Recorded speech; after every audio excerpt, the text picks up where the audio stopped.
So today, I'm going to share a few things I understand and I have learned about building generational wealth.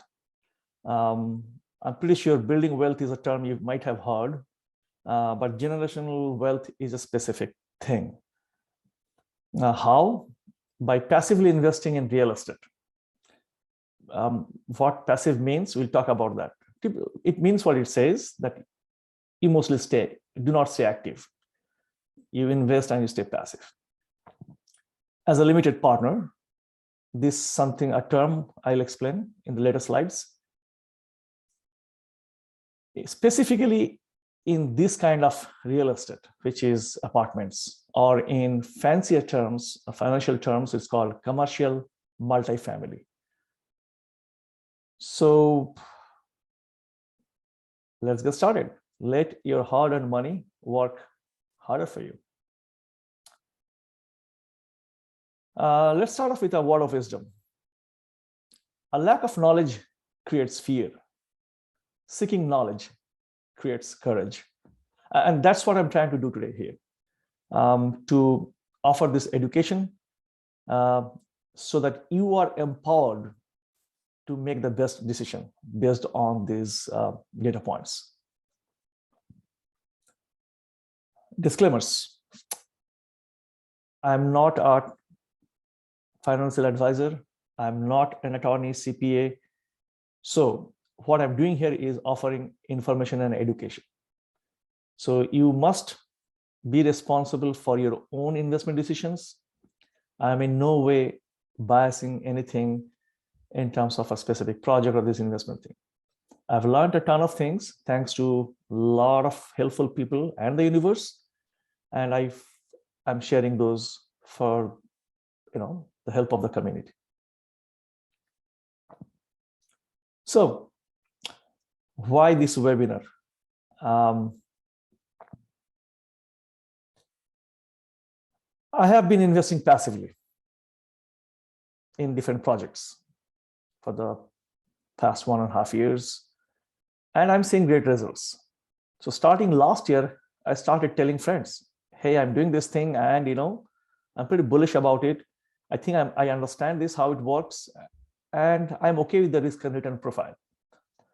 Only thing is, I wish I knew this 20 years back. I probably would have built some massive amount of generational wealth. And now I'm trying to be a good Samaritan. I think and I feel and I know that there are many people or friends like me, or friends who are not aware of such vehicles. And if once they're aware, they could make use of these things, and this opens up definitely a path for diversification. This is not a be-all, end-all kind of investment option. This is not. You'll not get the kick of investing in Bitcoin or NFT by doing this multifamily passive investment.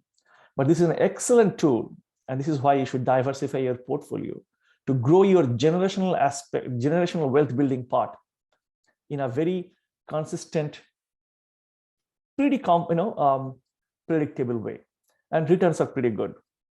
And essentially, I know at least 500 such people, and maybe some of them are today here from different networking groups, masterminds I'm part of. I travel across the country. They have built generational wealth. So it is real. And I can help. So what I've been doing is, since I started telling my friends, there was still hesitation. And so that drove me in the active side of this thing. I saw that discomfort. My friends they did understand, but they are not ready to take the leap of faith unless I got myself into the driver's seat.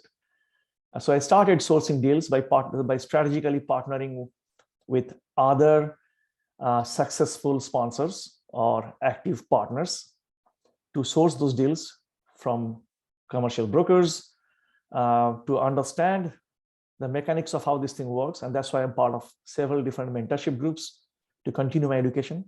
And since I'm part of several apartment deals, and many friends, I think some of them are here in this call, have co-invested with me. And we all have been feeling bullish about our decisions And at this point, I'm trying to spread the word. So what I like is this, for me, this is an ability to impact the world positively. If I can help more people build generational wealth, I think I'll feel good about shortening their retirement cycle, and it opens up. Like, it is very, very possible to take out 5-10 years from your actual 9-to-5 job cycle. You don't have to, but it has that potential. And with more time, people can follow their passions. So some of you might have seen this thing, Robert Kiyosaki's 4 quadrants, ESBI. Essentially what it shows is, if you're self-employed or an employee in a W-2 job, essentially you trade your time for money. You put 8 hours, you almost get compensated for 8 hours. And unfortunately, you can only stretch yourself so much, maybe 12 hours a day, maybe 24 hours a day, but you'll be limited. So that's not a wealth creation tool. A little better situation is for business owners. And because they create jobs, these are the big businesses, let's, not one person in a company. They can multiply the time by taking the power of a lot of people. And hence, our government incentivizes them by giving a lower tax bracket compared to much higher taxes being paid by the so-called middle class self-employed. And for investors, it's a massive incentives from our IRS. It may sound different, but I just mean it the way it is. Middle class makes the wealthy class possible. It is the backbone of our society. You take out the middle class from a society, the wealthy crumbles. So it is an essential piece of our society, has been always. Real estate is real. It doesn't vaporize.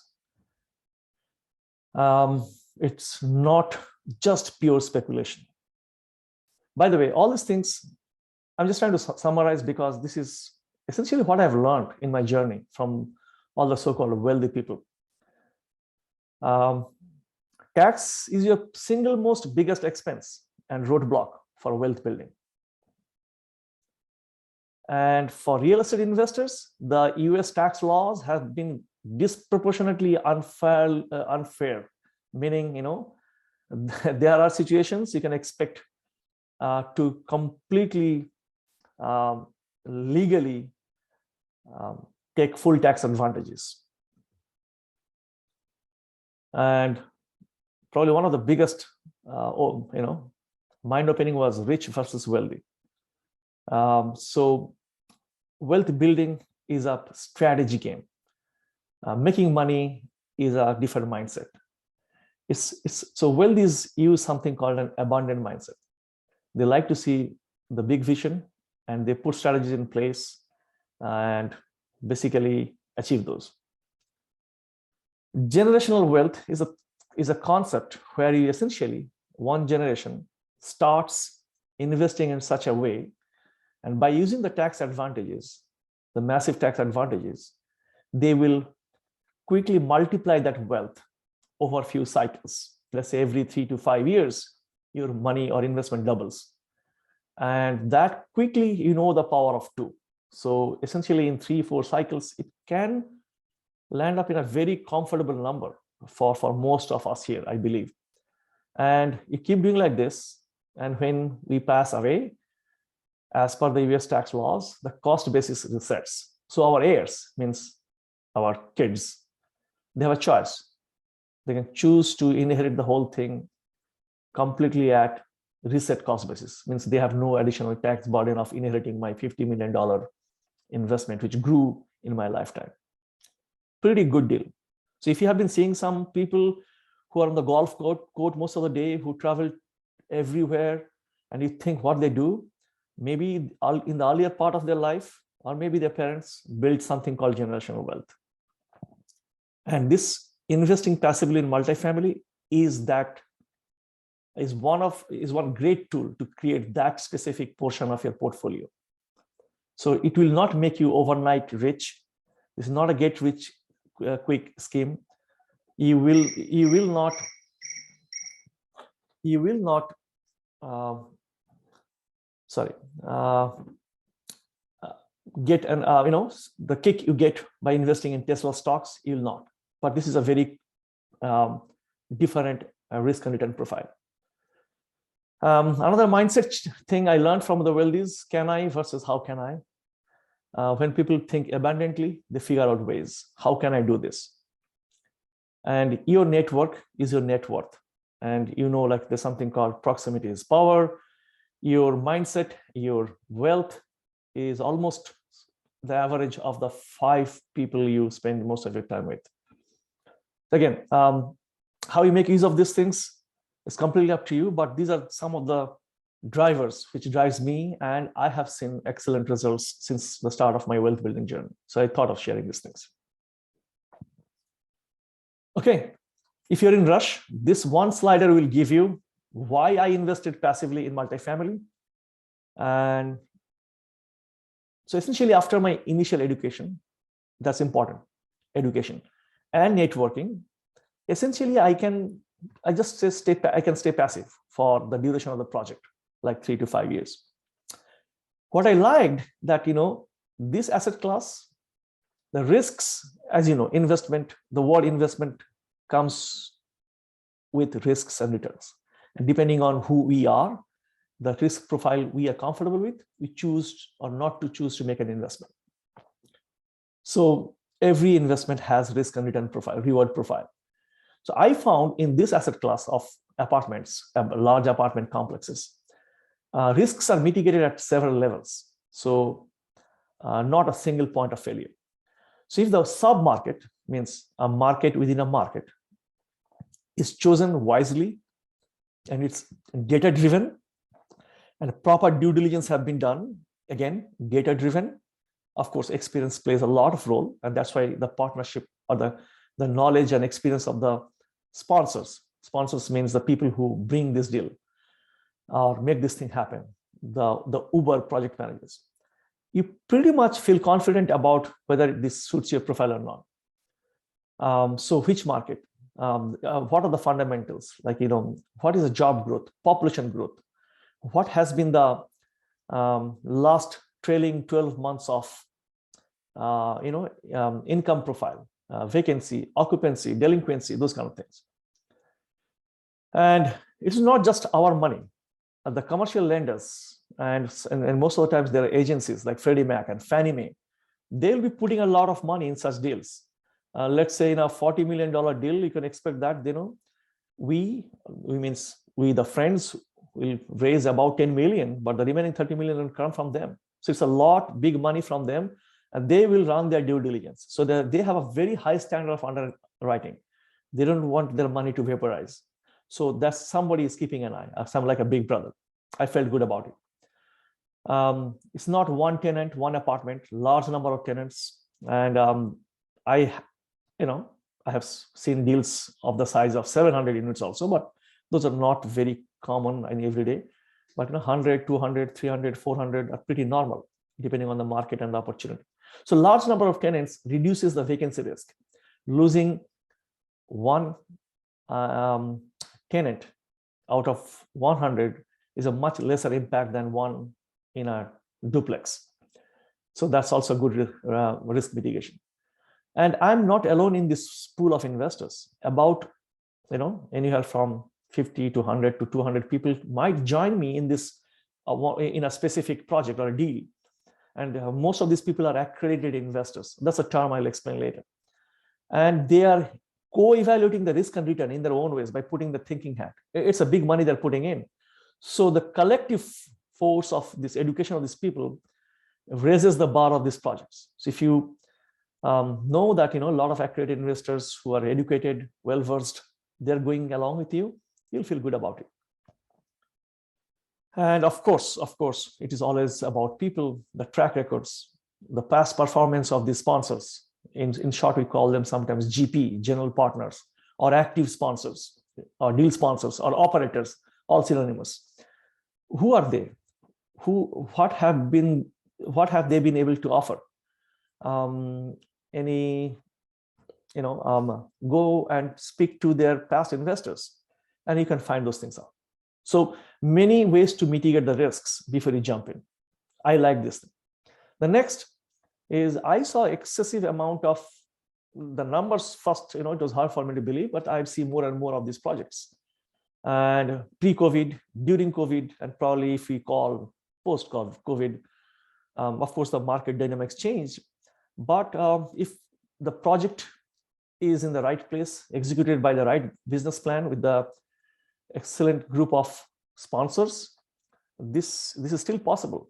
About 15 to 25% internal, IRR, and then internal rate of return, which translates to something like double your money in 3 to 5 years. And it has been happening. And there are people who have invested, and some magical things have happened even within, but those are extreme cases, 18 months, 2 years. But you can expect, if it is done right, chosen right, 5 years used to be the norm, but a lot of things are happening. The volatility of stock market is attracting a lot of investors to diversify, and a part of their generational wealth creation strategy from index fund to this thing. And that supply demand curve has changed, and there are more buyers than sellers, and that is driving the prices, and people are exiting quickly. So yeah, but that may not be the norm for the next 5-7 years. So let's say somebody puts in a 400K investment, it can easily become 800 to 1 million in 3 to 5 years, which of course, using the tax laws or tax advantage, you should be able to invest again. And that is essentially, you multiply that. One great thing I liked about this asset class is, if you choose to invest in certain deals, many deals have a very healthy annual cash flow, which typically gets distributed quarterly. And it always starts after a few months, because the initial part of the project is always stabilization. So don't expect that will happen on day one, but it will be retrospective of the whole year. So, but on an average, people have been getting 10% cash flow in past, and off late, I have been seeing that number is going down, like 8, 6. But it is always a balance between cash flow every year and the back end equity gain or capital gain when things are sold. So as you know, this kind of people choose to go in a equity gain kind of scenario or a cash flow scenario, depending on where they are in their investment curve, or maybe a 50-50 split. In the initial part, when I started investing, I was playing very safe. So I chose projects where it is a kind of 50-50 splits, like about 8 to 10% cash flow. That made me feel good that yes, my money, I can see the money coming in. But I have also invested in projects which are like very, very low cash flow, or no cash flow for the first year or two, because the property will be stabilized, but we are expecting a probably quicker exit with a maybe 2.5x multiple in possibly 2, 3, 4 years. Again, depending on your risk profile, risk taking ability, and your knowledge, you'll slowly feel comfortable about going one way or other. Such deals are done through creation of a single purpose LLC, where I, or as a passive investor, or you as a passive investor, will be a part owner of that apartment. And because you're an owner of an income generating real estate, you'll be blessed with all the tax laws which are available. You don't have to be a landlord, but you're still an income generating real estate. That was great for me, because not if all of us enjoy being a landlord. And here, of course, there is a property management professional company who manages the daily show, and the sponsors manage the managers by strategizing. And end of the year, there are typically K1 tax forms being distributed.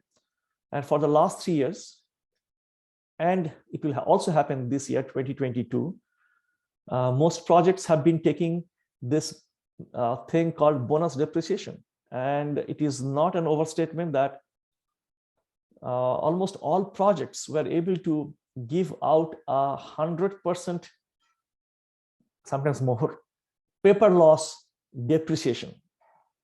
So essentially a K1 coming to the investor will show something like Barney invested 100,000 in this deal. Barney got 10,000 as cash flow. Barney also had 100,000 paper loss. And because it is a passive income for you, because you are not actively managing the property, this $10,000 cash flow can be offsetted with a passive loss. Let's say that's the high level IRS law. Passive income can be offset with passive losses. Active income can be offset with active losses.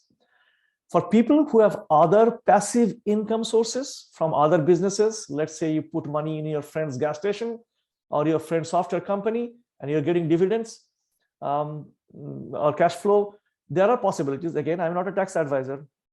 If it qualifies in the passive income bracket, you should talk to your CPA to take advantage of the passive loss and see how it can do a net zero. And I, as a matter of fact, know a lot of people. I have met them firsthand. They have been paying net zero taxes proudly. Okay, so that's all in a nutshell. And if you're in a rush, I understand. But if you're hanging around, I'll share some more nuggets.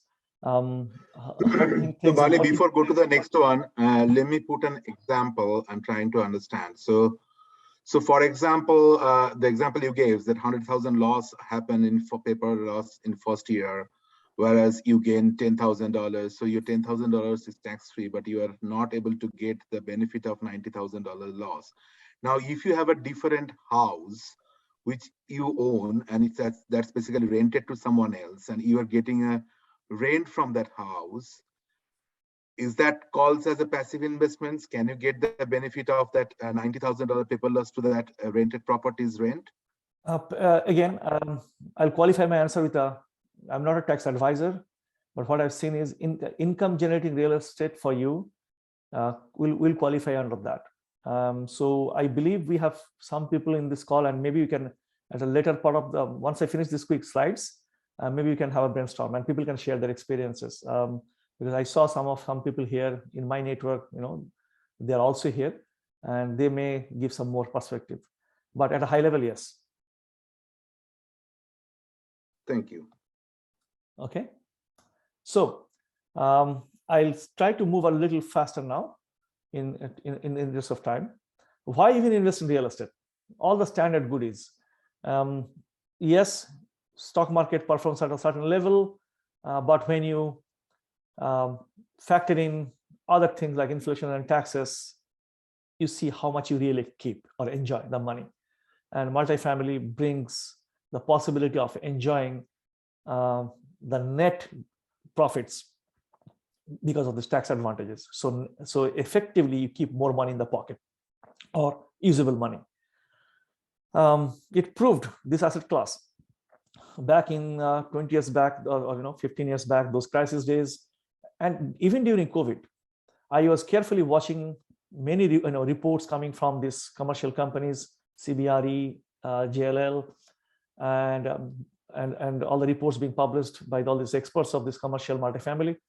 And when I saw that, this specific asset class in those submarkets where there are tenants by need, not by choice, and landlord-friendly states where, yes, there was eviction, but there were also rent support programs, they did excellently well.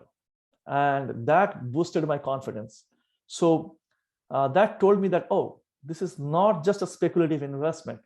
People could do things and force appreciate the valuation. I love that.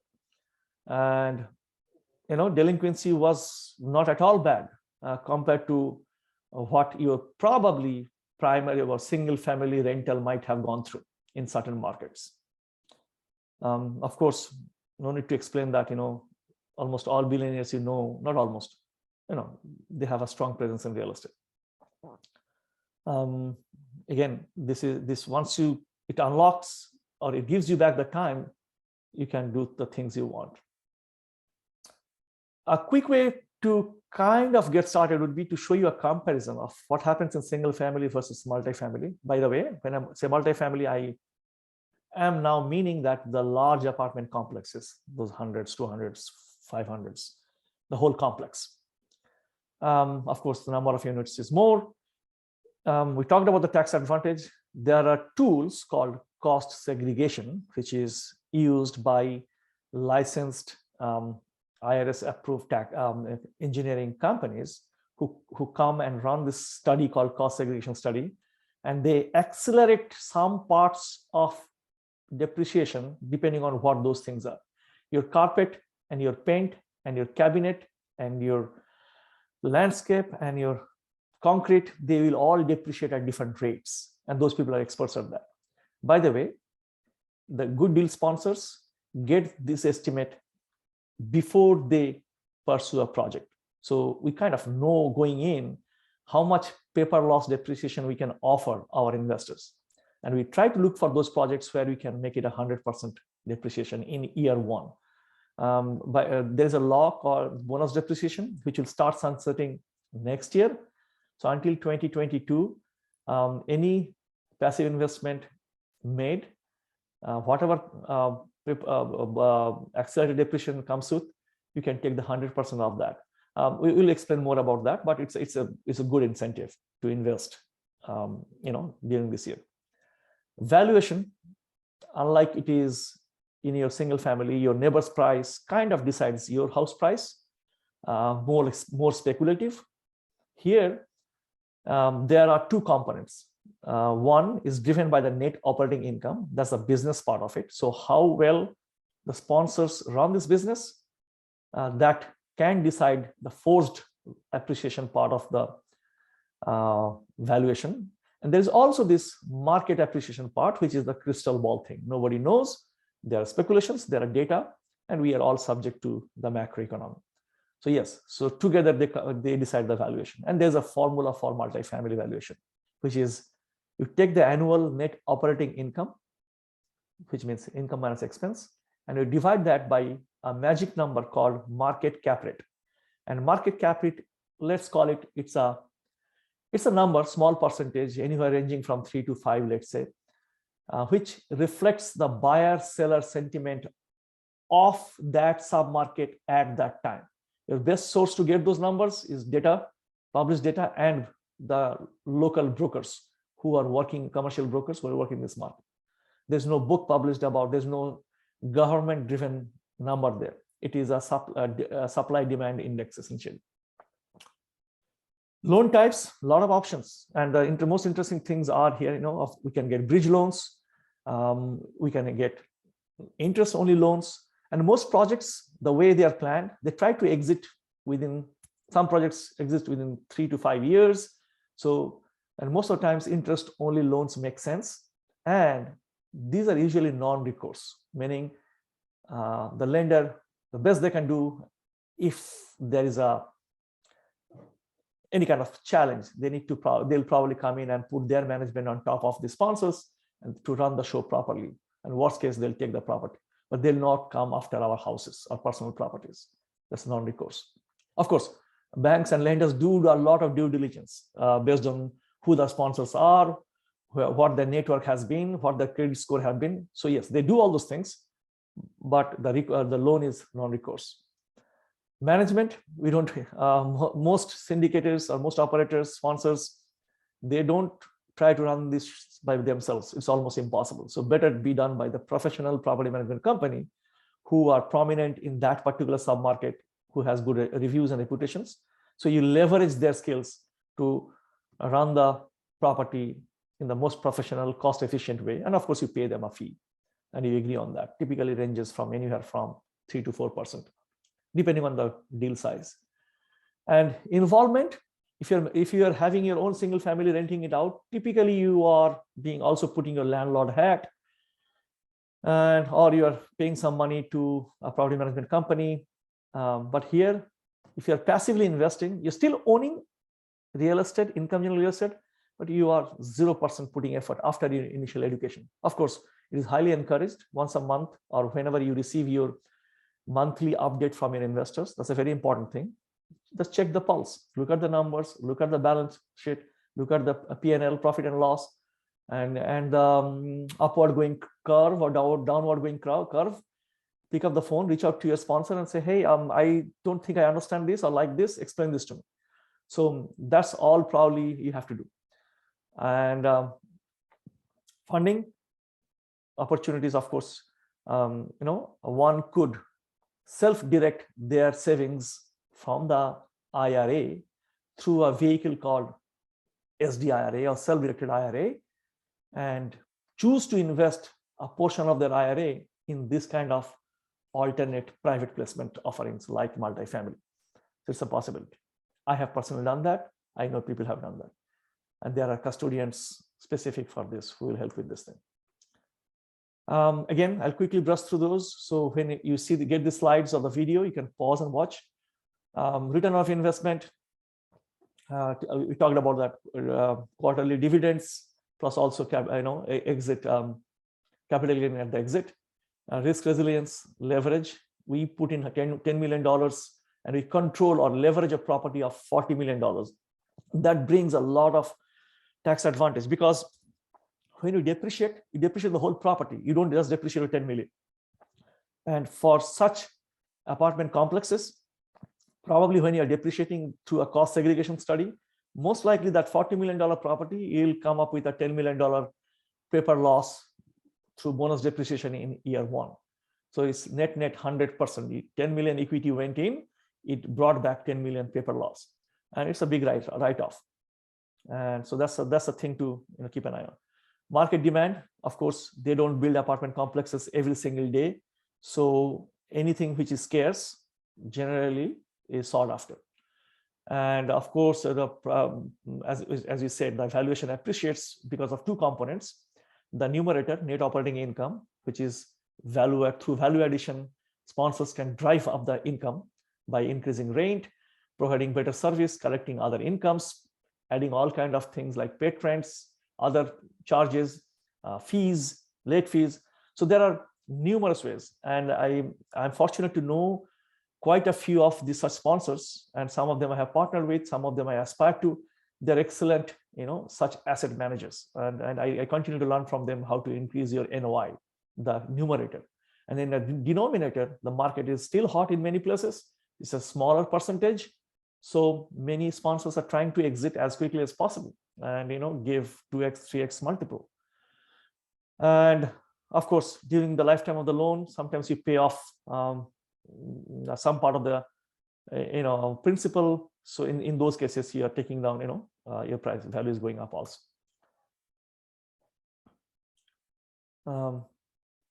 So next is, again, for the interest of time, I'll quickly skip this thing.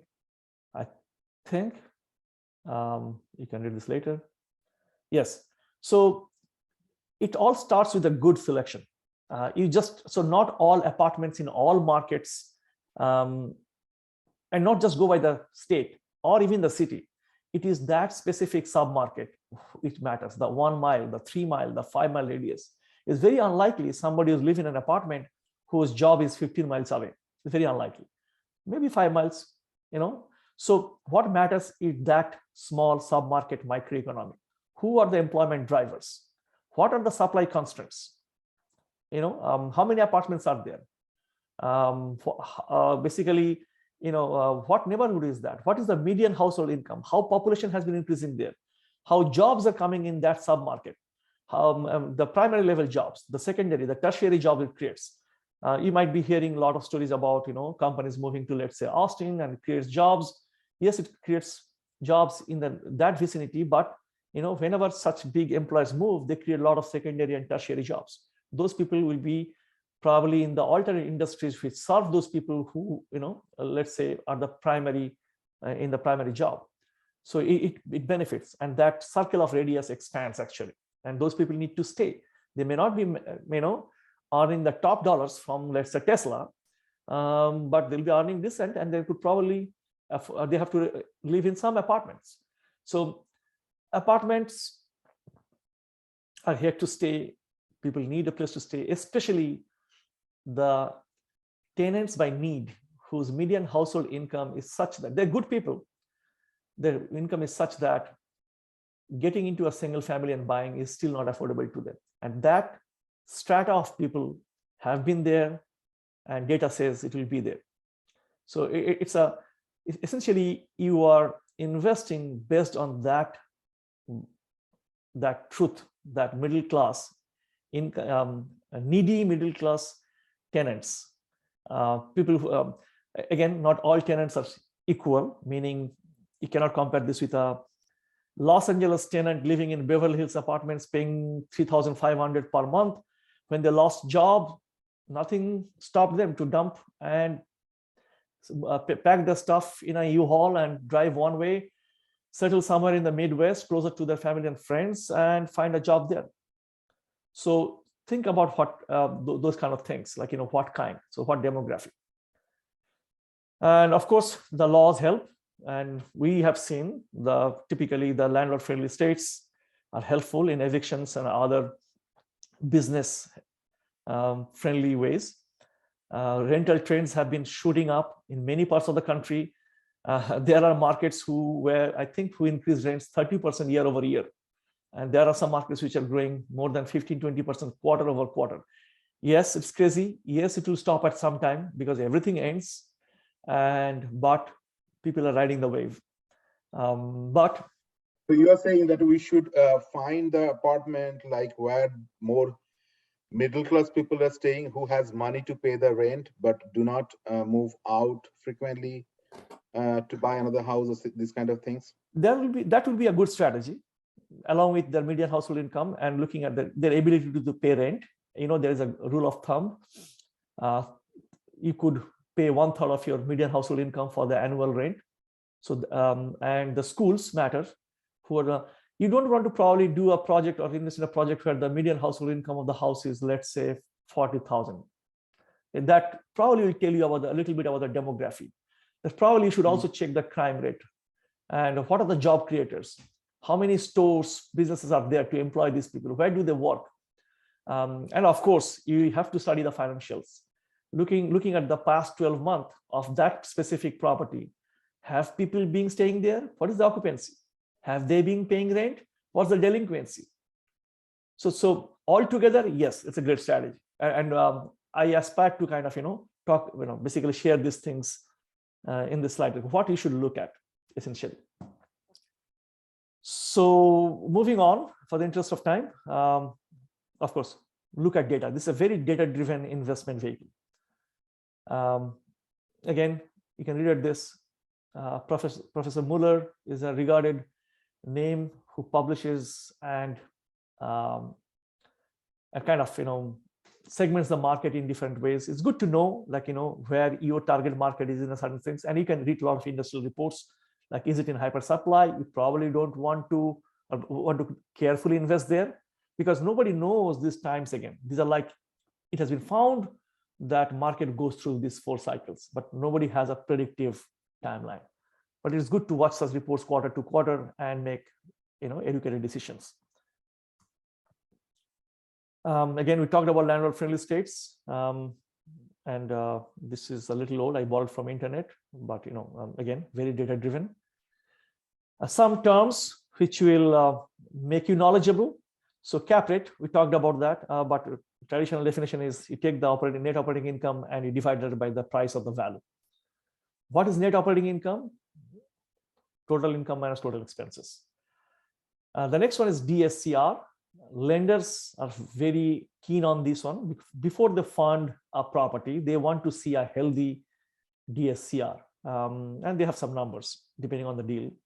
And sometimes agency loans, meaning Freddie and Fannie, they will choose not to invest. They'll say, you know what, this property, I think at this point, I'm not going to kill, because I want my diversification strategy is different. I don't want to put my money. So come back in a year after you stabilize this property and increase your NOI. Once your DSCR crosses 1.25, let's talk. In those cases, sponsors would go and take bridge loans from private lenders.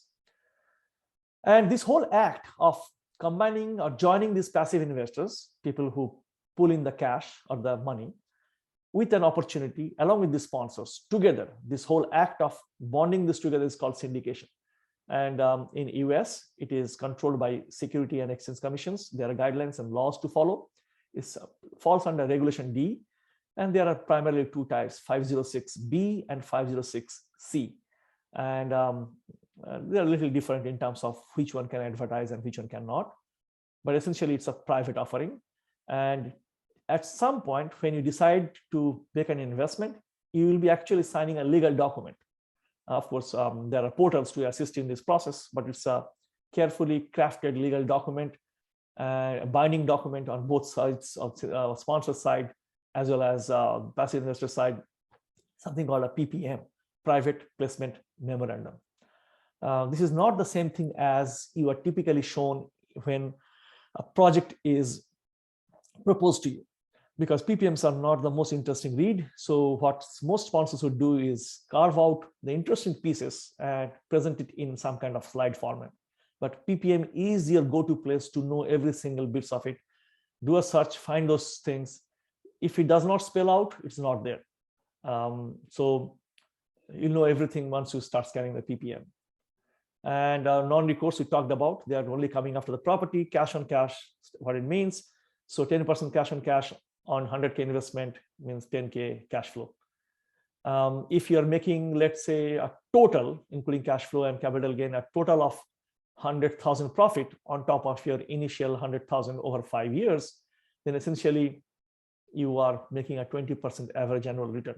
And as I told you, some projects I'm seeing post-COVID, they exited sometimes with about 2.5x, 3x in 3 years. So you can imagine, like, 100,000 became like, let's say 2x or 3x, brought in another 200,000 in 3 years. That's a ton of profit. And that probably is like 66% per year, something like that. So IRR, when you have multiple investments, this is one excellent way of measuring them, which is internal rate of return, and which means it is a time value of your investment, how the investment is doing over time. So this is another metric to use at. So let's say, like, the way you can calculate this thing would be like 15% IRR means 1 plus 0.15. You take that and you raise it to the power of number of years. So let's say, broadly speaking, 2x. If you make 2x over 5 years, you're essentially kind of getting a 15% IRR at a broad scale. Having said that, be careful about how your IRR is being shown to you by the sponsor, because it has time value. Depending on if you're making more money in the first year versus third year, the calculation can change. And in some offerings or projects, sometimes you'll get a return on a return of capital, means they'll give you some of your capital back, let's say 30%. And then the calculation of IRR considers a lower capital investment.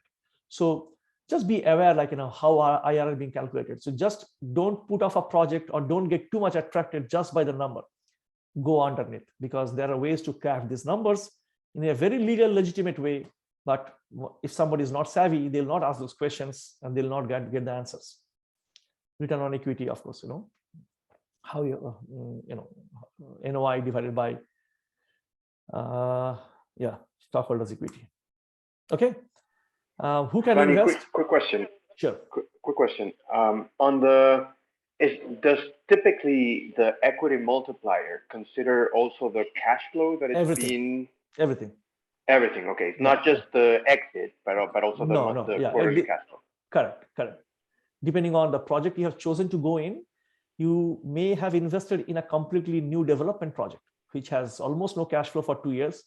Third year, a little bit cash flow, or maybe decent cash flow, along with an exit. So it is very possible. So in that case, but the total, and it's actually easy to comprehend for many people when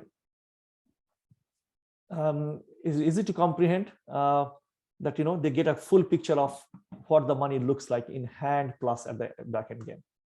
Okay, who can invest? For most projects which are advertised openly in Facebook and public groups, those are typically 506C under the regulation D of Security Exchange Commissions. Again, big words, but all it says is these are legitimate ways of raising private money. SEC has some governance and we all must follow those.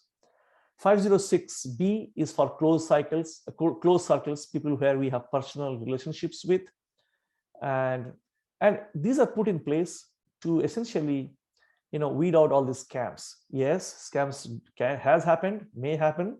People can still be vulnerable depending on who they are, but getting educated is key in not falling prey of these things. I believe most people who are attending today, are those people. So very data driven, know what you are getting, ask questions, look at the numbers, and then essentially where you're getting it. This is a less speculative and more data driven investment vehicle, the way I have seen this. And of course, some projects can accept 506B projects can accept 35 non-accredited investors. It does not mean that they are bad people. It just means that they don't qualify this official definition of accreditation. Somebody who is who is making 200K a year for the last 2 years and expects to do so, yes, they're accredited. Or together with a wife, the number could be, or together with the spouse, the number could be 300K. Or someone who has $1 million net worth, excluding your primary residence, they also are accredited. Usual way to get accredited is you give your documents to a CPA, or there are companies like accredited.me or something like that. Your sponsors will tell you before a project, and they'll issue you a certificate based on your, if you qualify, based on your income and net worth, or net worth. Yeah, in these such deals, you are purchasing restricted securities, and that's why all these laws are in place. And once the deal is closed, or the escrow is closed, within 15 days, some paperwork needs to be filed. So after 15 days, you should be able to go and check the state's filing, and you should see this LLC, where, of course, your name will not be there because, probably they'll be obfuscated in a way that, so your name doesn't become public. So, of course, passive investors, they don't get to run the show every day, which is good because they're not probably savvy about those things, and too many cooks can spoil the broth. But they have an power to, if they detect something, a bad actor, somebody is not being truthful, or somebody who is doing wrongful stuff, all it takes is just telling the FBI, or of course you'll ask the sponsor, hey, what's going on? I don't understand, explain this to me. But if you're not satisfied, you'll get a lot of legal support. Usually people ask how much we need to invest. Technically, there's no, legally, anything is possible, but most sponsors will set a minimum. Why? Because otherwise there'll be too many people to manage in this passive investment bucket. So the bar is kept high to weed out not so savvy investors, because somebody who is putting in 50K, 100K, 200K, 500K, they are putting their thinking hat on. So I feel good about projects where the barrier of entry is high to put my money, because everybody is thinking there. This is at a high level, the process, how it works. So essentially, these guys, let's say deal sponsor. Let's say in this example, I am a deal sponsor. Me and my partner, let's say John, and maybe Jack could be also there, or Jane could also be there. Depending on the project size, typically the sponsorship team may be bigger or smaller because it's so much to handle. Smaller projects, you can see 2 partners, medium 3, 4, and sometimes it goes up to 5, depending on what the deal is. Just so you know that more number of sponsors make the loan company, meaning the agency or the lender, very nervous. They want to feel good about the sponsorship team. What is their experience? How are they going to split the responsibility? Because they are mitigating their risks. Anyway, so these people behind the scene, almost every week, every day, they are scouting the market. They're staying in touch with the commercial brokers through their relationships, constantly reading market reports, doing analysis, connecting, networking, looking for opportunities. And when they get hold of a deal, preferably an off-market deal because the price points are attractive, they may or may not get that. But when a deal lands up, they bid for it. And when they win the bid, essentially at that point, they'll bring it out through some kind of a webinar or slide or offering memorandum to their friends or accredited investors or passive or sophisticated investors. And this is where these people on the right side, who are called as passive investors or limited partners, they will get to know about this deal first time. These people probably will know this deal for about a month because they're sourcing this behind the scene. They're securing the loan, negotiating the loan terms, shopping around. They are interviewing the property management company, who the future one, who will come in and sharing the plan, how we are going to change this thing, how can we execute the business plan in order to achieve the underwriting numbers we are proposing, saying that, hey, how can we raise the rent or raise the income or reduce the expense, or what additional value add we can do to make this kind of money in year 1, year 2, year 3, year 4, year 5, and exit with this thing. So that's a back and forth discussion here. And of course, a single purpose LLC is formed. Let's name it Creek View LLC. It's a fictitious one. And then these people usually become, let's say, a Class A member, and these people usually become Class B member. By the way, the same guy should be on this side, because my friend will not feel comfortable if I don't have the skin in the game. So he, so for all the deals, they've always asked, and I have shared with them, hey, I'm putting 200K in this because I believe in this deal. That's also something, you should look at, like where you're investing. But again, a lot of people are investing. And so these people are Class A members, Class B members, depending on what is written in the PPM, the memorandum. Projects could be of different structure, and that's a topic by itself. I have seen complicated things like waterfall, promoted interest, preferred return, so all kind of things, promotes, and a few other things. But these are, I believe, somebody who's starting off, could be complex terms, even though they may mean good. But the most common ones, simplest ones, typically will do a profit split. Let's say they'll say, any profit we make as an LLC after income minus the expenses, we will split it in, let's say, 80-20 or 70-30. And some sponsors who are very famous, who have built the industry, they have a lot of cost. I have seen people who are doing like 60-40 split also. Again, you as a passive investors will get to see that, you get to know that. What matters to you as a passive investor is what is the IRR you are getting after you've hit your assumptions. Meaning, you put in 100K, how soon it is growing to what number with what kind of cash flow equity gain. It hardly matters how much the sponsors are keeping, as long as you meet your numbers. I personally felt good that I'm all for sponsors making money if I make money. So if you have a shared goal, I'm all for it. So for most of the investments I have made, I have not invested in deals personally which has a cap, meaning, oh, if I give you 2x, anything more I keep, because that's also a good thing. These are not bad, but the deal could be structured differently. Just so be aware of that and which deal you're going off, and if it suits your investment need. Anyway, so you sign essentially the PPM through a portal, mostly electronic. You supply some documents, you link your bank account where you'll be receiving your cash flows, and you also wear in your money within the stipulated time when the capital raising or fundraising is happening. With the combination of equity, they'll go and close the escrow and the property management will start. From that point onwards, these people will get busy managing the managers, which is called asset management, and constantly looking to how to make those profits possible. And most likely once a month, you'll hear from them.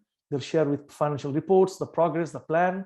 And of course, at the end of the year, the CPA company appointed for this LLC will give you a K1 tax form, which will have how much money you put in and how much cash flow you got, how much paper loss you got, so things like this. And with that, hey Bunny, just a quick time check, since we already crossed 1 hour just now, and I'm not sure how much time people will have. So we are talking about general knowledge building, but also could you be able to share a couple of the property now you're managing, or you have something prospect coming up near future? Near future, I cannot legally share those things. But anything past which has happened, yes. Yeah. No, not the data, not the data. I'm saying like the name of the property, location of the property, or something is coming up. No, coming up in future? That's what I'm saying. No, I will only use my investor-based channel, people who I am aware of, because if I'm doing a 506B, I cannot be talking about those things in open platform. But people who I know, I'll definitely reach out to them and tell them when the webinar is. Yes, we are constantly looking for property. I plan to do once a quarter, and there is something in the works. Yes, those are all true. But I cannot be publicly advertising about 506B. 506C, yes, I can. At this point, I'm not doing any 506C. But I'll definitely talk about some of the older ones. I think what we can do, I think, is again, in the interest of time, people who are, we're all getting a lot of information. So thanks, Barney, for that. And people who are interested, we can have a breakout WhatsApp group where Barney may be able to share much more freely on the upcoming properties. Okay, so I can even, yes, I can do that. I can offer an extended version of the session, which is, we can dig down. So if I can get 5 more minutes, I'll quickly browse through because that will seal the basics. Sorry. Okay. So operators means the sponsors are doing a bunch of work. They're networking, they're staying in touch, they're managing these assets. We talked about that. You can pause and review the slides.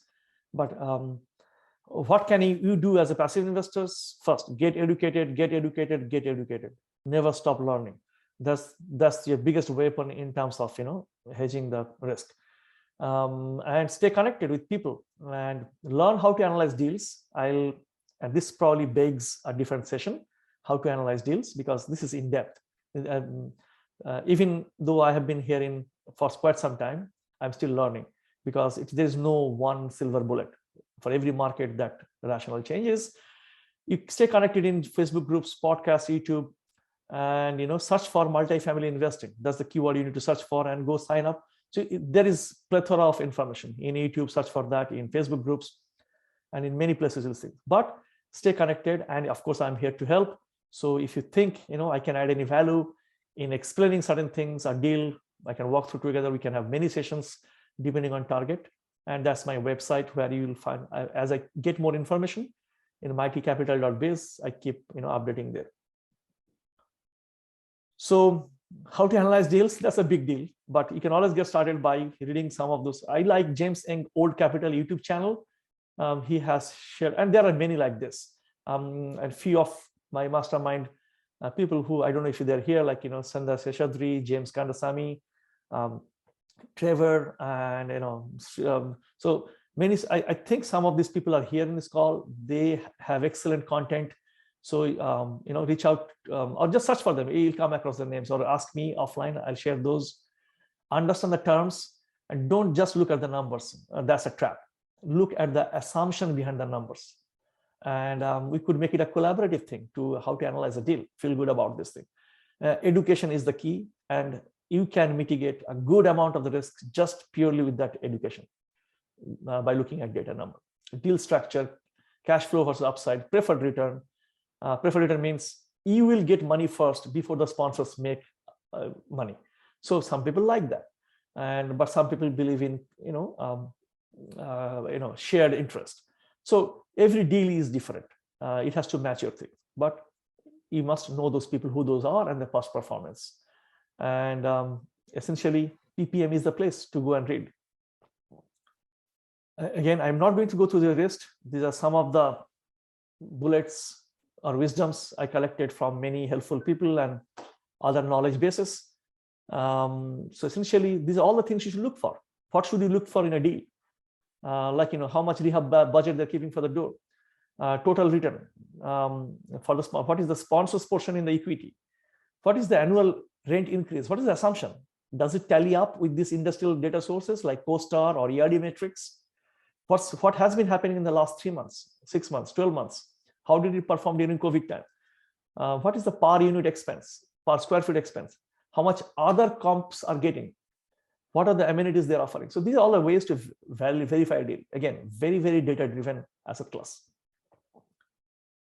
This is another checklist. I'll hand it off to you guys. How do you vet the deal sponsors? If somebody is, of course, most of my sponsors are my friends, so they have an easy start. But as I aspire to reach out to more people, friends will come in. But again, never let your guard down. So no matter who the person is, always make sure you are doing your due diligence about vetting a deal sponsors. Good, it all starts and ends with a good person.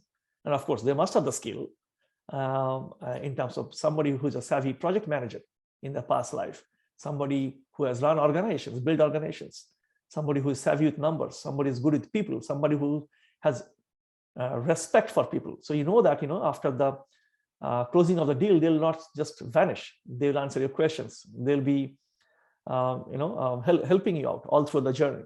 So take a look at these checklists. This is a good nugget. It's your hard-earned money. So please do due diligence. Don't feel under rush and put your money somewhere unless you feel comfortable. And you can use a lot of help to get there. Common question, where do I get money from? Many places: cash, savings account, upcoming bonus. Diversify your low return, high risk funds. Some people are doing that. I have done it. Your IRAs could be brought through self-directed IRA. Again, this itself could be a topic for either a breakout or another session where I can talk about those things. Self-directed IRA is a way for your IRA money to go and work for in a self-directed way. For some people, if they are able to create a small business LLC, they can take advantage of something called a solo 401k in that company, like husband-wife LLC. They can form a solo 401k. They can roll over the distribution and direct that. Again, I'm not tax advisor, but these are common knowledges I'm sharing. 401k have some special provisions for people in Texas. Maybe they have different rules. You can find that out from a custodian. HELOC is an excellent way. If you're sitting on an equity, you can go get HELOC. I have done that personally. And many people in certain areas are sitting on a lot of equity. You could make use of that. Cash out refi is an excellent way. And I know people are finding 40-year deal, 40-year and 10-year IO that can give you anywhere from 2 to 3 cycles. If it's a 3-year cycle, you can kind of double it 3 times. So think about opportunities, possibilities. This is again tax topic. Again, there are many tax advantages. There's no law called evade taxes. That's illegal. You can only take laws which are available. But interpretation of the laws requires a strong partnership between you and a person who understands tax. I suggest you understand yourself as much as possible and hold your CPA accountable. Many CPAs are glorified tax filers. So be aware of that. And real estate specific savvy CPAs are the ones, and if it's great if they are investors themselves. So you want to work with those CPAs who will probably not tell you, hey, don't do this, IRS will catch you. That means they don't understand. You probably want to work with CPAs who will tell you, this is the law says, this is how you keep your books clean, and this is how you defend the audit. You may want to, yes, that comes with a price. Partnership with such CPAs is costly, but that's a strategy the wealthies have adopted. K1 tax laws, it allows you to deduct, and I know personally a lot of people who are net zero on their tax filing. Again, tax topics, cost segregation is a tool. We talked about that, how so much of depreciation is possible. Bonus depreciation is a relatively new law, which will start sunsetting next year, but that allows to take all the losses in year 1, or most of the accelerated losses in year 1. And then you have these fancy tools called 1031 exchange. You do a like-kind swap, at the end of the property, you push out your responsible, basically tax burden. Your depreciation recapture and capital gain gets pushed out, and when we pass away. But why someone will want to get the tax benefit in first year when actually I'll sell the property after 4 or 5 years? Because I need the tax benefit at that time, right? To lower let's say you put in 100K. The very first year you're expecting, let's say just for round numbers, 10K cash flow, right? Yes. That's an income, unless you offset that with a negative income. So you offset that, and you keep doing this every year. So you slowly burn out your negative income or paper loss with those things. Still at the end of 3rd year. So you mean I invested 100K and I get a paper loss of 100K. So now my income is like 10K. So my 90K will carry forward to next year. As long as 90K paper loss will carry forward to next year. Correct. And the next year again, if I get 15K or same 10K, then it will keep carrying. Yes. And then let's say after years, I get the benefit of that 50K depressed paper loss in my rental income. So the balance of 50K I can adjust with the capital gain, or is that a percentage? No, capital gain is a complete different tax code. Capital gain is not passive income as per IRS tax books. So what happens is, if you reinvest that money at the end of when your ownership is going away, as long as you have the ownership interest, this depreciation loss is hanging on you and you're taking those things. When the moment you sell, you are subject to two different things called depreciation recapture. You have to pay tax at a certain rate, and capital gain. You have to pay taxes on that. Unless you choose to reinvest that thing in like properties. Some people take the 1031 exchange route, meaning you kick the can down the road by investing in another property, similar amount, and you defer the decision. Some people choose the route of this so-called bonus depreciation, meaning they just roll the money into another project, and from the second project, they'll again accumulate a high amount of paper loss, and they'll offset that. Yep. Okay. Yep. Again, these are topics by themselves, and I can share what I know, but end of the day, it's a partnership. One has to form with the CPA, and depending on your tax situation, there could be more or less possibilities. And one interesting thing is, if you or your wife qualifies for something called a real estate professional status, REPS, that itself is a topic. You can excellent magical things can happen. By the way, there is no certification. There's no test to take. It's essentially, it is defined like, somebody who spends X amount of hours in real estate centric activities. We can do a session just for a deep dive on this one. But for people who qualify in this bracket, if the spouse qualifies, then together, if they file jointly, they both qualify. And I have known couples where one couple's W2 income they're able to offset because of one of the spouses REPS. So that's a possibility, subject to discussion with your CPA. Excellent tax break, actually. Some people say, I have the REITs. Yes, REITs give you a piece of the stock, but here in syndication, you own the property and you will be blessed with all these, owners' depreciation paper loss. Of course, the barrier of entry is high and your money is not liquid. It is stuck for some time. There are different projects. Some projects may choose to give you some equity back on year X, year 2, year 3.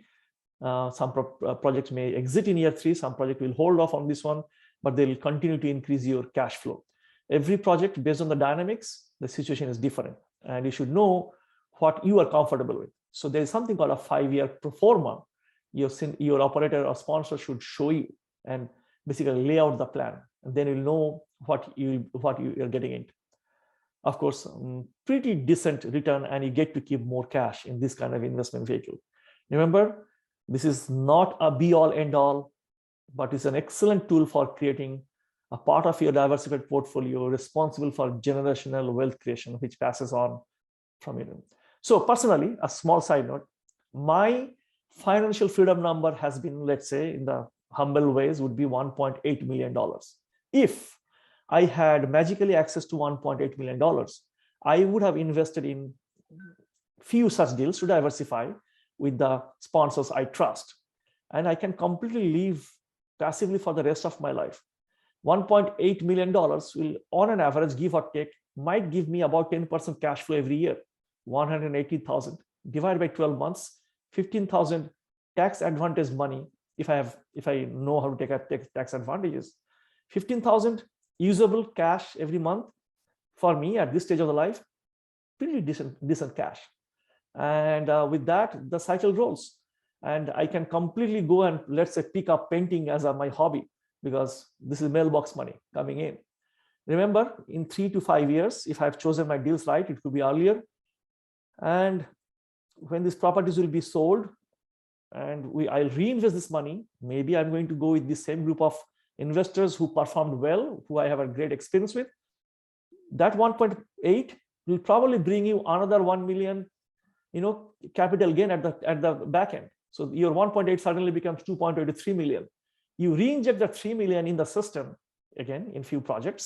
You don't want to put probably all in one basket, different kinds.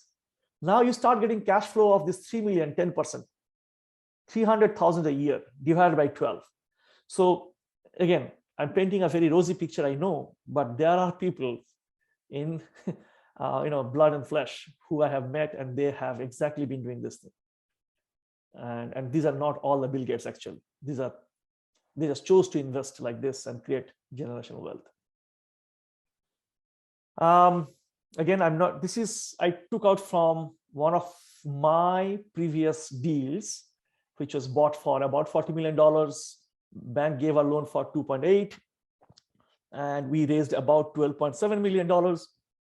And this is one of the things we shared with our, this happened back last year in June, and we projected a 5-year average cash flow of about 9.4% and a 5-year total return about 84.9%. Few months into the system, things are going better because of few economical things happen. The supply demand behavior has changed, meaning more investors want to buy. So our price per door, what we got for 93,000, now we are hearing that it is close to anywhere from 130 to 140 price per door. That itself, the valuation has gone out.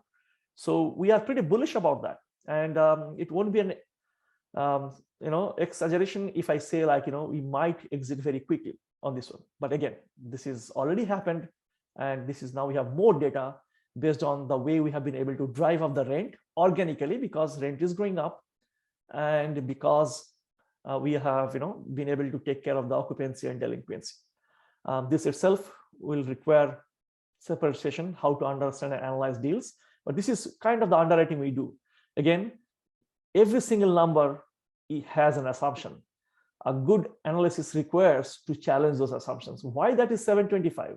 What makes you say that? Where did you get the data from? And the second part of that would be something like this. You should be looking at some of the numbers. What are the assumptions? How are we modeling this thing? Will life be perfect, or are you baking in some kind of anomaly in that? So things like this. What is your exit cap assumption? Meaning, what are you thinking the market will be when you exit in 5 years? How aggressive you are in your planning? So things like this will come out and show up. And of course, over time, thankful to my mentors, some of my peers, I've been learning, and I'm getting better at those things. So I can pretty much sniff such things at this point, and I'll know what questions to ask. And if more of people are interested, reach out to me, and you have my email, bani@mightycapital.biz, and we can host a session just to talk about how these things work in much more detail. So with this, yes, a year from now, you may wish you had started today. So take action. And that's a major step. This is how you can reach me. If you want, you can take a screenshot. My website is mightycapital.biz, and you can find me at Bani, B-A-N-I. But you will send this slide too, right? So I'll send the slide to all the people, and this is purely educational. So that will go with the caveat.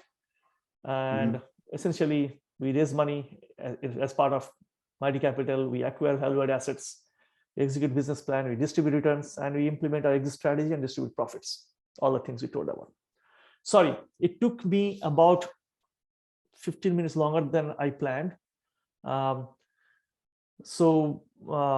Again, thankful people who could stay here. I can stop the recording, or probably you can continue. Let's continue. If you have some questions. I have time. Feel free to please stay or drop off. I understand. Sunday morning, people have stuff. I'm thankful for your presence. If I can be adding any value in your journey of wealth building, again, I'm not a financial advisor, but sharing my knowledge, I'll gladly do that. So one question I have, this is Marty. So in the real estate investment terms, one term is very much used. I mean, cap rate versus cash on cash return. Mhm. How to differentiate that, or which one is more critical to decide the property, like cap rate or cash on cash return? Well, so in the context of cap rate in multifamily, there is one thing called market cap rate, and there is essentially a capitalization rate, which is your Capitalization rate, I mean, yeah. Correct, yes. Capitalization. So I think you should look at least 3 things. IRR, that gives you the time value, and not just the IRR. You should look at this.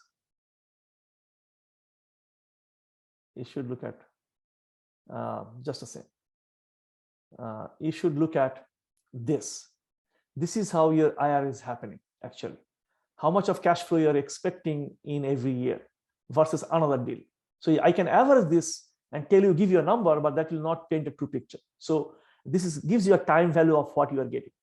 Okay. You should definitely look at the exit cap rate assumptions, meaning if I change this number from 5.9 for this specific deal, the market is currently giving us 4.8. If I change this, the whole thing shoots up to like about 300%, because this goes in the denominator of the market exit cap rate. And that's, so you should look at IRR, that gives you a time value of this thing. You should also look at the total equity multiple. How much I'm overall getting in how many years? Is it a 2x equity multiple in 5 years? That kind of gives you a feeling of, okay, and what is my split between cash flow and my back-end capital gain, and what are the assumptions? The back-end capital gain is calculated from the exit cap, because almost nobody has a crystal ball. Because I can pretty much comfortably tell you the cap rate of a market in the next 3 months. Anything more than that, I'm speculating. Anything, if I'm giving you a number of 3 years, 5 years, it's a pure speculation. Nobody knows this part, capital gain. So look at those numbers. Is it conservative enough, or they are projecting giving you a number by shortening this thing? So things like this. So look at the exit cap, and based on that, look at your capital or the selling price capital gain, and then also look at the cash flow. So these are the few numbers you should look at. Don't just, because it is a complex asset class, but these are the few things you should look at. So ask to demand to see something like this, and that way you can ask those pointed questions actually. Hey Bani, Another couple of questions. So to be investing in one of the offerings, do you have to have any kind of accreditation? Like, do you have to have any kind of real estate licensing? Nothing. These are for people like us, just like us. Everybody who is accredited, if it is an accreditation required. If somebody is not, it's a sophisticated, but no. Usually your CPA or tax person will give you a certificate saying that yes, he or she is accredited, but no licensing, nothing. Hey, one dumb question. So you said something like you cannot share the 406 properties. What's that mean? 406, no. SEC has, so all these things are done through something called a Regulation D, or Reg D in SEC. Reg D has a lot of things, but it pretty much governs how private equity should be handled, because we are dealing with people's money, right? So that's why you have to be careful. There are 2 subclauses, 506B as a Bravo or Buddy, that's where you can remember. 506C, C stands for, let's say, the community, means the world. If we have to take a deal to 506C, that means we have to advertise. That means we have to have special permission from SEC that yes, we are going to do a 506C deal. So anything you see, let's say, Neil Bawa is talking about a deal, or Joe Fearless is talking about a deal, or Grant Cardone is talking about a deal, they have chosen to go the 506C path because they are big brand names. Many people will jump for those things. But if you carefully analyze and challenge the assumptions, you may not be happy with what the boutiques are doing. Boutiques means people who do not just run this like a shop. They are more careful about this one. And there are many such sponsors like this, because they can give you better numbers because they don't have to keep a lot of money for their expenses. So 506B means it's only for buddies, people I know, people who know me. and I cannot openly, publicly broadcast in saying that, hey, I have a deal, everybody come and join. That's a violation of the law. But I can certainly talk to my friends. So somebody who, yeah, I know I have a relationship with, I can privately reach out to them, but I cannot openly advertise. So 506C is sort of like a big house are doing it, and then I will have less. Might have really. less. No, not really. It is not a big or small. It's about which project they want. They're choosing to raise money from open investors, because that's also a revenue channel. Remember, big people also have access to private equity and family houses. As I'm gathering more experience, and I do know some people, I think, maybe some of them are here.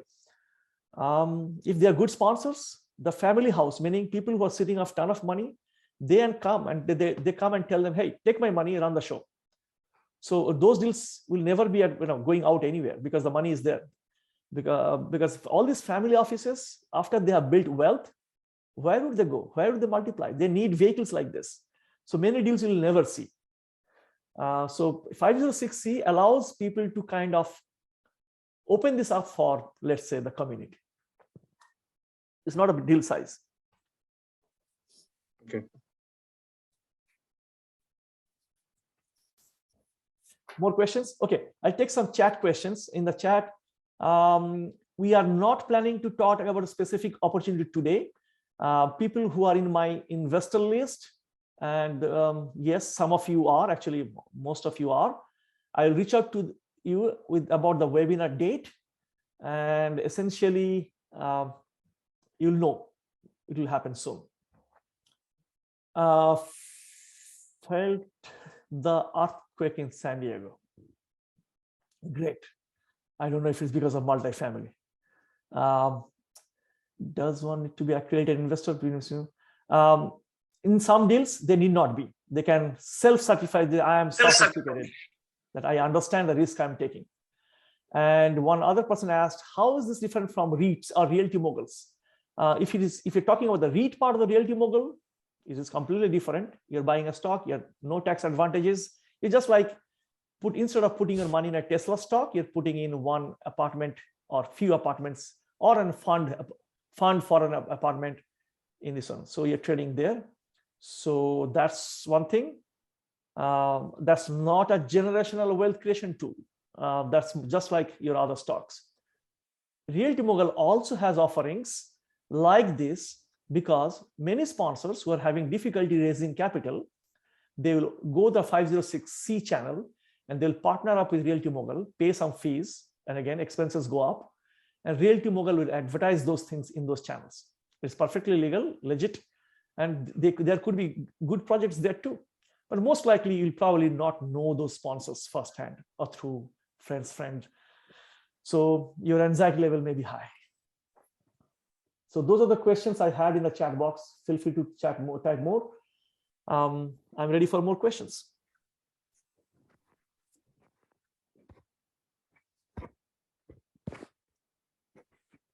No question is bad question. Please ask. Hey, Bani, can you hear me? Absolutely. Yes. So if we have to like a lot of good information, first of all, thanks for that. If we want to get into something more specific, you mentioned that there would be a separate channel, separate call. Yes, I'll inform my investors on some specific deal when the time is right. And yes, in that specific presentation, we'll talk about only that deal. What I find is both are required. That today most people came because just explaining this thing will not be done in that webinar, because there's way too much time. So when somebody comes to that one, it is expected that they understand, like, what those numbers are really. What do they mean? If I just tell you, hey, Avi, I have a 15% IRR project, you should not just invest by looking at that number. Never, ever. You should challenge me the way I told you. Bunny, tell me about the past performance. Show me the metric. Show me the co-star data. Why you kept 21% here? Why not 22? What made you say 3% here?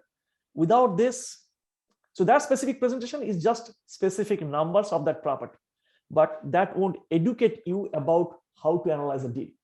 Yes, we'll talk about what that sub-market is, why we think we are bullish about this one, what is the job growth, population growth in that sub-market.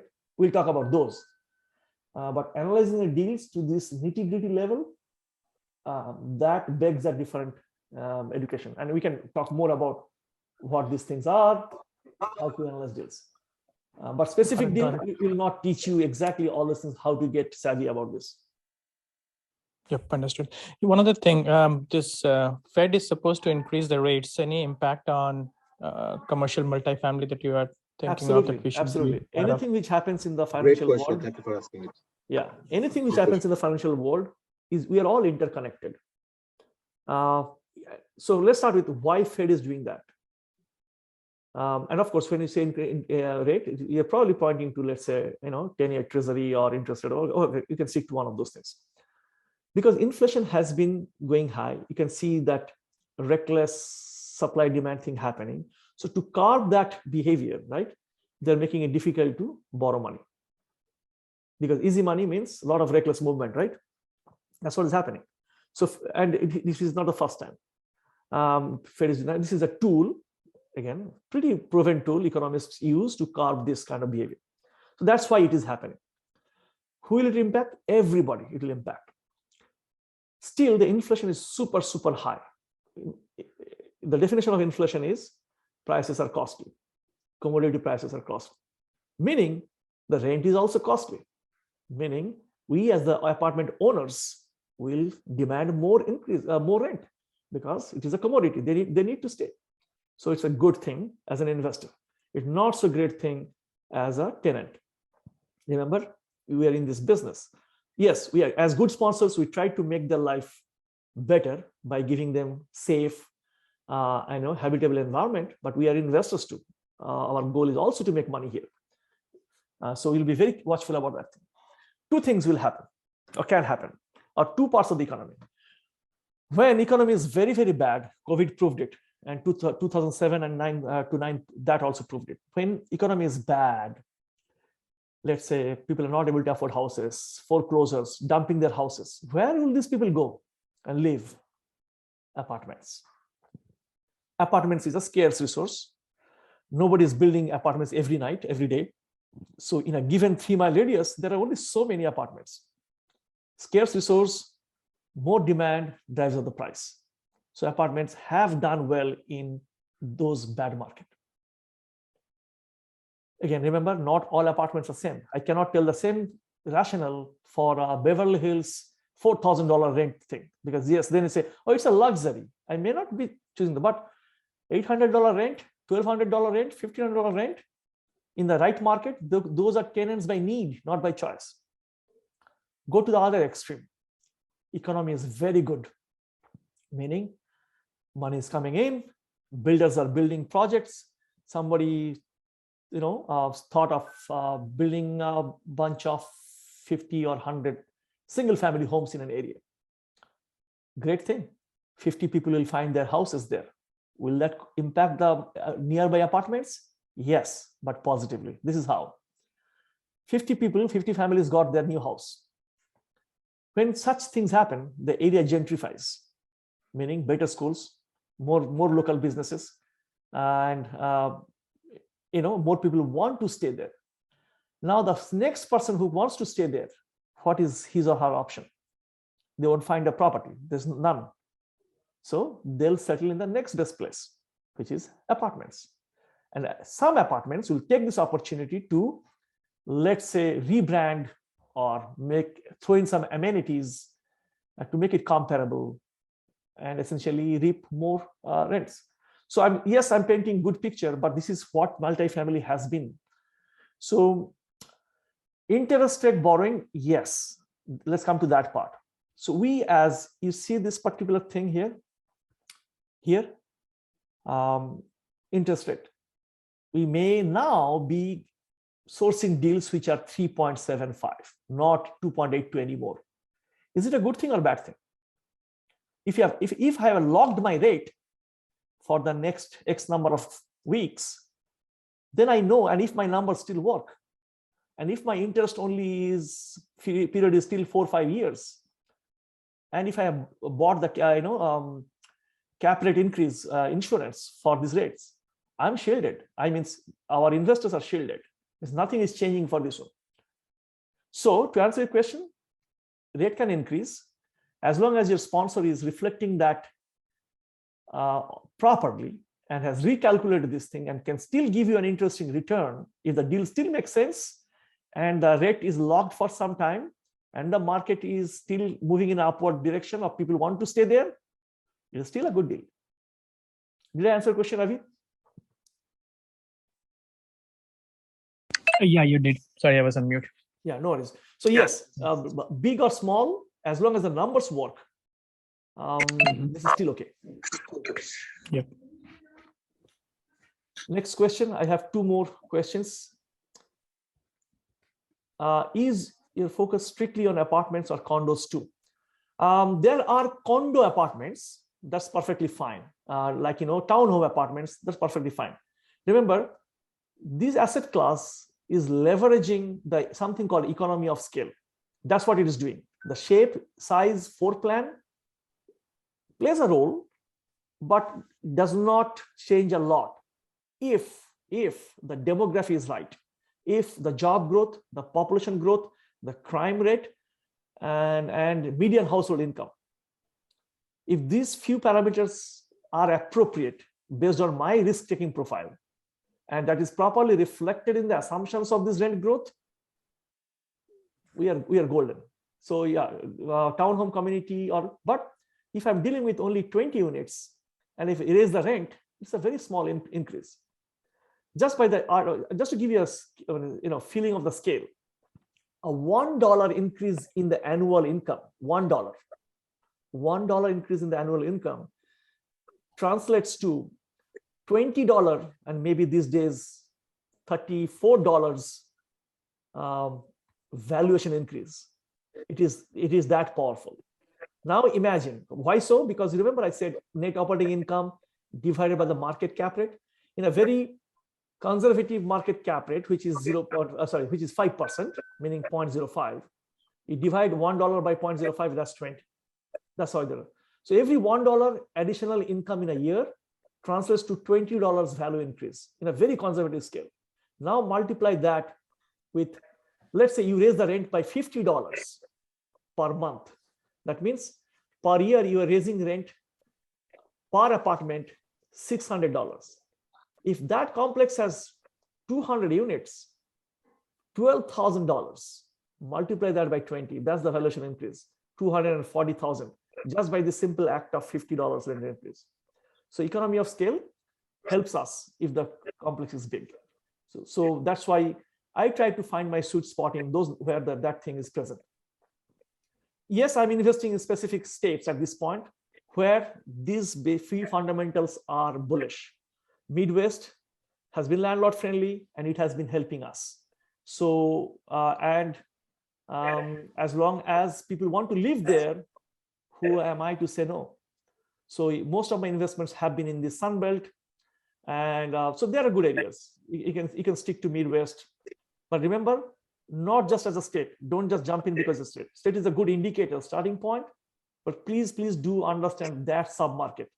What's happening beyond 5-mile radius will hardly affect you. Job growth, population growth in that thing, because people will stay within probably 5 miles. So Bani, can you hear me? I can. I have a question. So in the environment of increasing interest rate, will the ability to exit out of that deal, your ability to sell that and move on to the next property be restricted 3 years from now?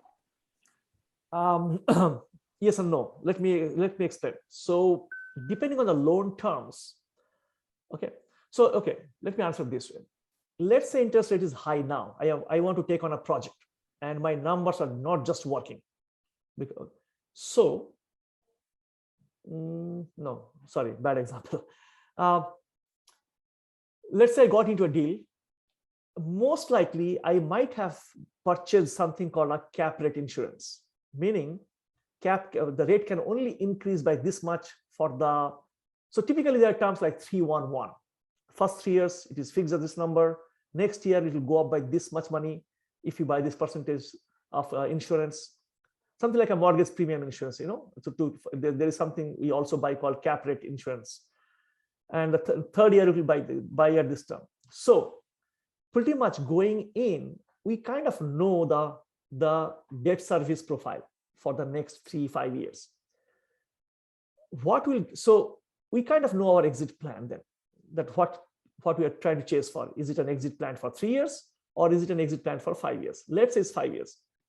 Now, if the market shows us differently, let's say rent is increasing way more than what we thought, which by the way is happening in a lot of sunbelts, not just my projects. Many good sponsors, they're seeing the same trend. People who are thinking 5 years, probably now they're thinking 2 years. Anyway, that's a sudden windfall. So don't judge the whole class by that. So if something happens in the market and I'm getting better rents than I expected, suddenly my NOI goes up.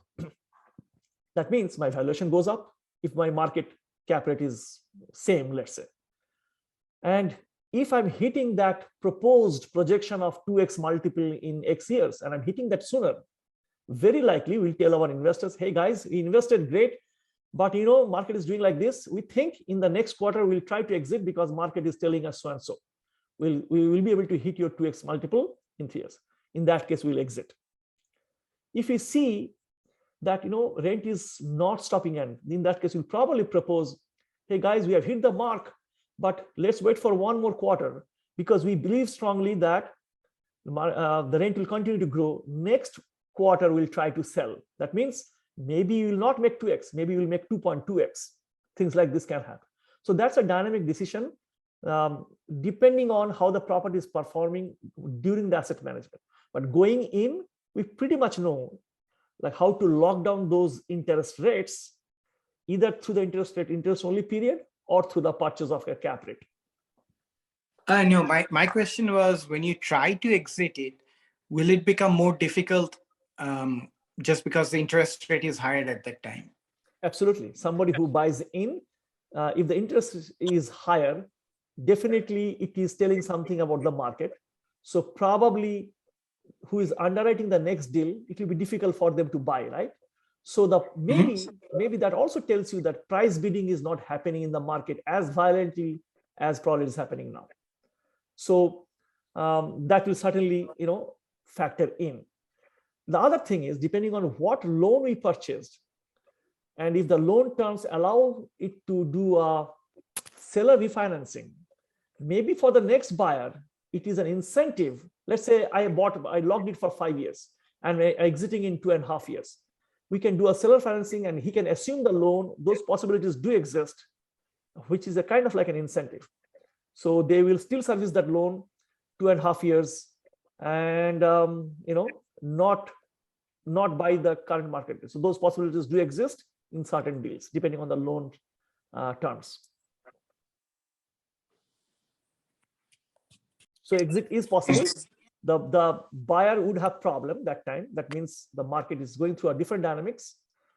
And having said that, it has increased since January, since the last few days, no, last few weeks. But treasury rate does not control these numbers directly, just so you guys know, at the same rate. Why? Because treasury rate is what? I think the biggest number was 1.8. Previously, it was 1.1 or 1. What happens is the lender and the broker, they will apply a spread. And that spread is the cushion they factor in, like 300 basis point spread or 500 basis point, maybe 300. So that spread actually keeps the cushion. So even though treasury is controlling something, these rates are not treasury rates. These are with those SOFR plus, SOFR plus spread. So it will not directly tickle like that, but it will change.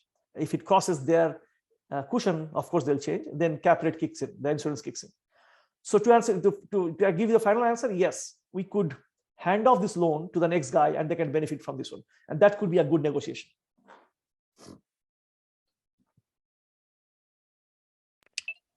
Thanks, Benny. Yeah, remember what again, So 2020 first quarter, people thought they're doing well, the investors, and suddenly saw that COVID struck, life is stopped.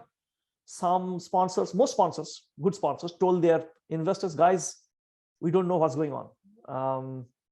Yes, so we may have to stop the cash flow because let's keep some money in the reserve. And most investors understood. They say, okay, fine, we can live without cash flow for a quarter. They did the next quarter, same thing. But interesting thing, what happened is, even though people stopped paying rent in some places, this rental assistance program kicked in. The charities, the government programs, the private, the non-profits, there are actually still numerous programs. And what made or broke some deals is some sponsors who are lethargic, they didn't pursue this thing. But some great asset managers pushed and got their tenants to sign this rental assistance and submit it on their behalf, and city has been paying them. So yes, people stop paying rent because of eviction moratorium. You couldn't get them out, but hardly people talk about these rental assistance programs in those landlord-friendly states. So cash flow really for good projects didn't go down that much, but it did go down because this processing takes a month, let's say, for the money to come in, or 2 months. Next quarter, same thing happened. People are still scared. Third quarter, suddenly from somewhere, all these investors started packing bags from the stock market, jumped into this one. Guess what happened? At least a good bunch of 10 sponsors I know, they exited. People who are thinking of surviving, they exited with 2.5x, 3x in 2.5 years. Again, this is not the norm, but holding or waiting it out has been a great strategy for this kind of income generating cash flow, because people need shelter. And if you somehow can manage the cash flow and pay off the loans, and even loans could be remodified that time. Like you could sit down and talk and say, hey, we are having difficulty because the whole world is having difficulty. And in those kind of pandemics, loan terms can be rediscussed. So this is a story. Real thing happened post-COVID, third quarter 2022. Sorry, 2020. Okay. How long have? Okay, so let me take the question. Are you investing in specific states? Yes, mostly the Midwest. Could you talk about yourself? How long have you been doing this? Sorry if this was shared. How long? So the genesis started 2020 July onwards. That's when I realized I'm not building wealth. I'm a W2 guy and I need to look at things differently. And I have my personal passion. I do something on the philanthropic side because that's, gives me the sense of, or the sort of the art of fulfillment. So I started investing passively. Exactly. Of course, the only benefit I did not have is probably the webinar you guys are attending and listening. Somebody did not present it in exactly this fashion. And so, but people were talking, and I don't know if she's still in this call, but certainly, somebody inspired me in one of these calls, and I said, "What is that thing?" And when I learned about this thing, I said, "Okay, let me explore." So it took me a little longer to find that out. By 2020 October, I kind of knew that yes, this and that thing. And that point onwards, I started privately telling 1-2 friends, "Hey, have you heard about this?" And most people did not actually. But yeah, somebody told me, but never got into this. So I started taking action, some massive action. I made up my mind. I wanted to see, yes, many of my skills are portable. I have been of course, engineer all along. I'm good at data, numbers, general logic, plus also have managed and built organizations myself, ran big projects. I said, hey, a lot of those skills are portable skills. I'll probably do well if I get them. So I burned some of my boards, or maybe all of my boards, took out my savings, invested heavily in networking, learning, educating, traveling, and building connections. Good money, big money. And I'm now glad I did that. because some great mind told, if you burn your boats, there is no going back. Probably that will, keep me on foot, keep me on toes. So that's what happened. And since then, I have started investing passively in multiple deals. Last year, I invested in 6 deals.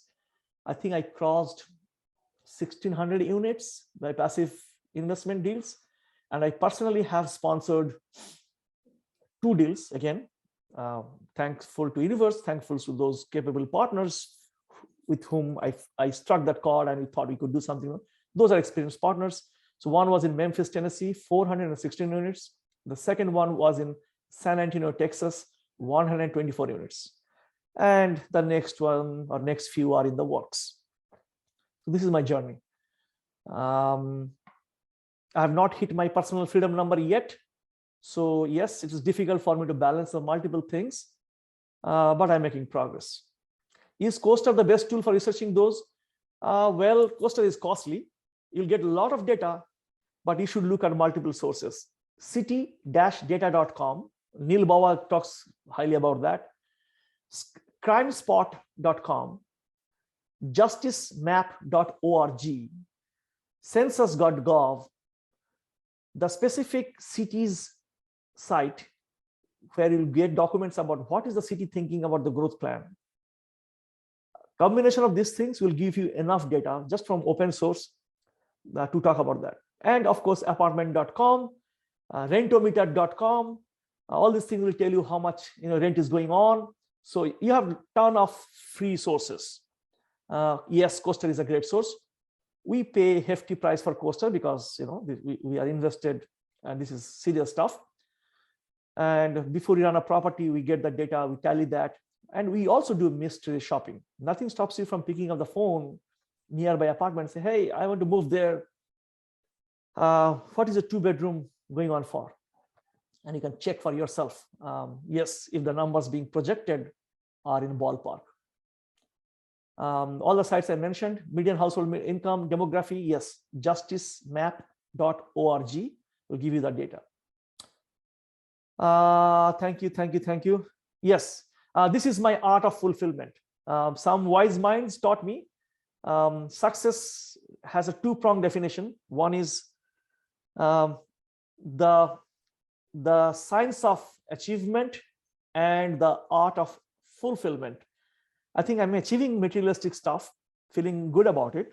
I think we all have achieved stuff, but I'm also being cognitive about this, the art of fulfillment. So such opportunities make me feel good that I'm adding value to people's life.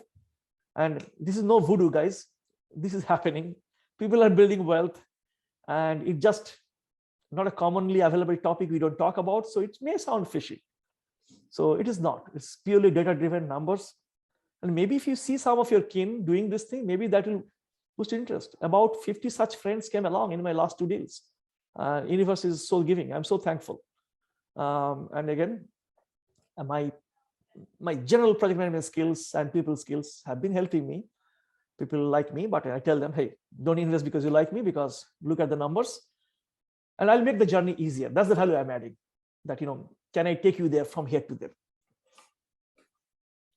Any more questions? I think I covered most. If not, please speak up and ask. I think I covered.